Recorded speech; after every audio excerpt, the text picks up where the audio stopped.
In 2020, our lives as we knew them changed forever. The events that happened still affect us today and have been a huge catalyst to change. It made people like you and me think hard about what we really want in life. One thing that has really changed is that our priorities have changed to spending more time with family and friends, or traveling and enjoying life on our own terms and not on the terms of anyone else. Lots of people were able to start working remotely and being able to implement some of the strategies that Tim Ferriss talks about in his book, The 4-Hour Workweek, where he talks about working remotely and getting your work done as fast and efficiently as possible so that you don't have to work 40 hours in an office. And for other people, they started an online business that suddenly just took off and has changed their life for the better. Being able to do work remotely is meant to make our lives better through freedom, through time freedom. Personally, my goal is to enjoy more time with my family and friends and be able to travel and do what I want when I'm able to quit my day job through the methods that I'm going to talk about in this video. I would love to hear a goal that you have about money and be able to have more time freedom. So please leave those down below and I will definitely respond. So the real question is, how do we do it? How do we get to the point of freedom from our 9-to-5? There are many ways that we are able to replace our 9-to-5. As you watch this video, I will go over a couple ways that you can use with me to get our freedom from our day job in the next 12 to 18 months. Links to videos that are more in-depth and more of a step-by-step on each of the methods are down in the description. The very first way to quit your 9-to-5 and start getting your time freedom back is by starting a business. So specifically an Amazon FBA business. Summed up in one sentence, Amazon FBA is buying a product for a low price and then listing it on Amazon for a marked up price. The majority of products you find on Amazon are sold by people like you and me. And believe it or not, it's not too hard to get started on the platform. Now, I recommend either doing private label, where you create your own product and put your own brand name on it, or doing wholesale, which is where you sell a product that is already selling, like diapers or water bottles that are already branded and already selling.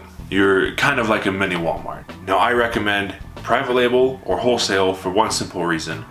Once you find a product that sells, you can reorder it consistently month after month after month after month, and it will continue to sell. Now, you do need to remember that this does take a decent amount of capital to get started, but I was able to start my Amazon FBA with private label with just around $800, as you can see right here. And my first wholesale order was about $1,200. To do private label, you'll need to find a product to sell and verify that it has decent volume so it actually sells. Then find a couple suppliers, get some samples ordered, choose your preferred supplier, list your product on Amazon, and then roll in that cash.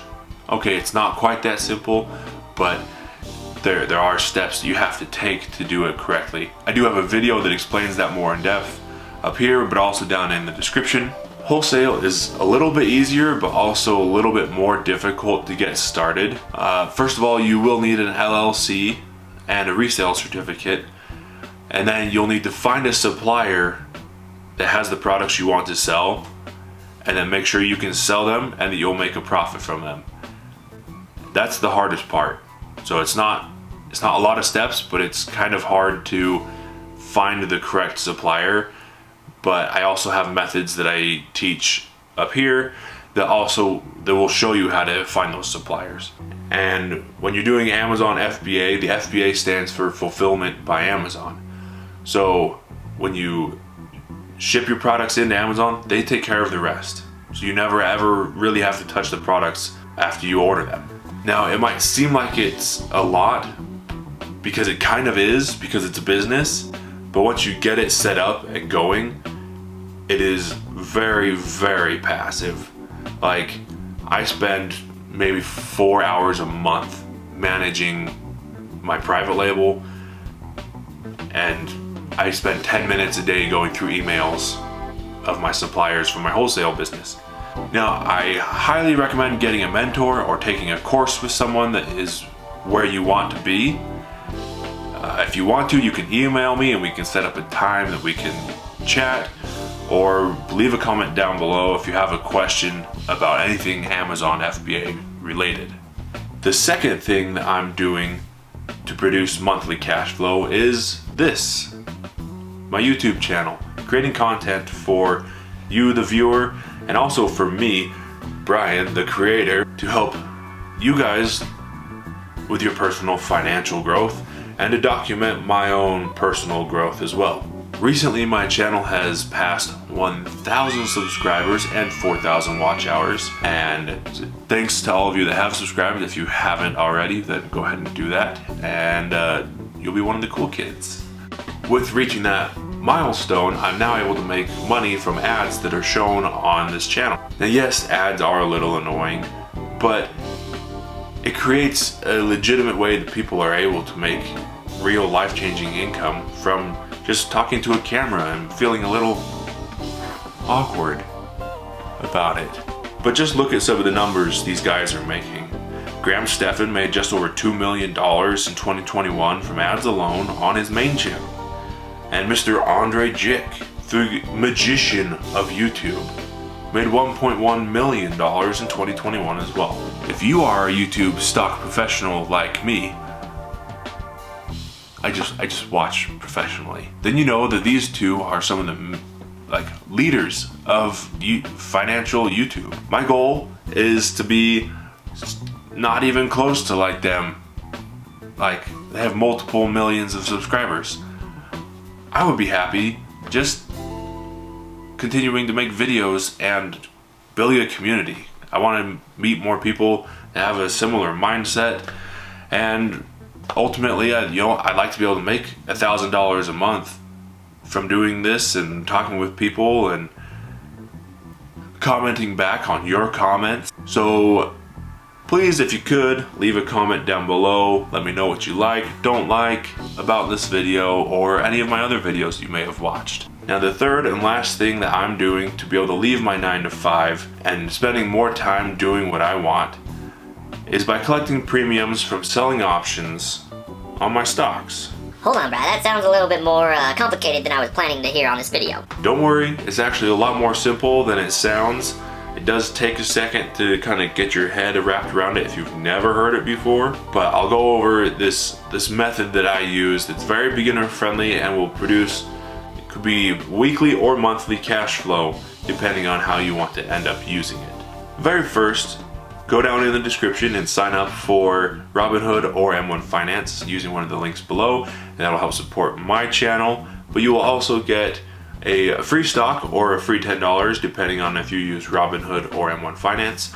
I recommend doing both. Okay, you don't have to use the links down below, but I would appreciate it if you did. Hang with me through this explanation. It is a little bit lengthy, but by the time you get to the end, you will understand how to do this exact same strategy on your own every time perfectly. And if you don't, then you can send me an email or leave a comment down below asking your questions so that I can clarify it for you and also in a future video for everyone else. This method does take a decent amount of cash to get started because you're dealing in quantities of 100 of shares of stock. But I do have a video up here that does walk you through how to do this same method with less capital up front. The very first thing you're going to do in this method is you're going to sell a put. And what is happening is that you're making a contract with the contract buyer where you're saying that you are willing to buy 100 shares of stock X at a certain price, which we'll call the strike price. That's what we always call it. So you need to have enough capital available to buy 100 shares of stock X at your strike price. We'll say $10. 99% of the time, you want that strike price to be lower than the current price of the stock that you're trading. When you sell this contract, you will get paid a premium that goes into your pocket, goes into, you can spend it right away, you can do whatever you want with it. It's yours to keep. The second thing that happens is that you will have the right to, an obligation to buy 100 shares of the stock at your strike price. Now you're not going to buy 100 shares all the time. There's two things that will happen at the end of your contract. Say it's for 1 month out. When the expiration of the contract comes and the stock price is trading above your contract strike price. So we said our strike price is 10. At the end of the contract, the stock X is trading at 15. Your contract expires worthless. You still keep the premium you got at the very beginning, that doesn't change. But what happens is the $1,000 that you put up as collateral gets released back to you. The contract is over, and then you can just repeat. Now, if the stock price is trading lower, in this case we'll say $8, if you held your contract all the way through, you are obligated to buy 100 shares of stock X at your strike price at $10. But you don't have to hold your contract and keep it open through the end of your expiration. I only hold them until I make 80% profit, and then I close them out. So in this method, we are selling a contract, and the way to close the contract is to buy back the contract at whatever price it is. So if I sold it and I made $1, once I've made $80 from it, I will pay $20 to keep the 80. And that is how you can close it out. I've got videos on exactly how to do it up here and also down in the description.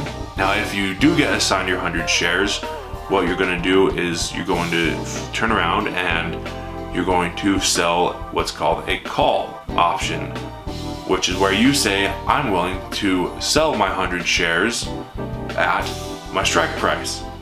So I bought them for 10, and then I get assigned, I have my 100 shares at $10 per share. I could turn around and sell them for $12, and I'll collect a premium, and then it kind of just wheels. It's called the wheel strategy, so it just rolls out from there, and you just keep repeating it. I hope that made sense for the most part. If it didn't, then you can leave a question down below asking a question about anything, or you can watch this video and it will make more sense.